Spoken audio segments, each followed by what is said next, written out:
Hey guys, welcome back to my new short. তো আজ আমরা সব বন্ধুরা মিলে বেরিয়ে গেলাম। আজ আমার একটা বন্ধুর বার্থডে, তো আমরা চলে এলাম দোকানে। তো আমরা দোকানে এসেছি, দেখতেই পাচ্ছেন এখান থেকে ডিম আর আটা নিয়ে গেলাম। তারপর আমরা বেরিয়ে গেলাম। তারপরে আমরা ক্লাবে পৌঁছে গেছি। তো আমাদের কেক আগে দিয়ে কিনে রাখা ছিল, আর এদিকেও দেখি সবাই চলে এসেছে। তো কেক খোলা স্টার্ট হলো। স্টার্টে দেখতেই পাচ্ছেন কি সুন্দর একটা কেক। তারপরে যে আমার বন্ধু, ওর বার্থডে আজকে। তারপর আমরা সবাই কাটা স্টার্ট করলাম।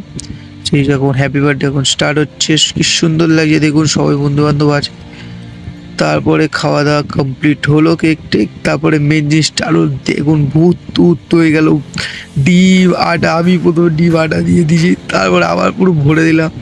তারপর দেখুন মুখটা দেখুন ওর শেষ বন্ধ। আবার একটু ময়দা করে দেবো, তাও দেখি সবাই মিলে ওর মুখে নিচ দিয়ে পড়ে সেখান দেখতে পাচ্ছেন শেষ পর্যন্ত মুখ আমাকে এই অবস্থা। এটা কেমন লেগেছে কমেন্ট বক্সে বলে যাবেন। Thanks for watching.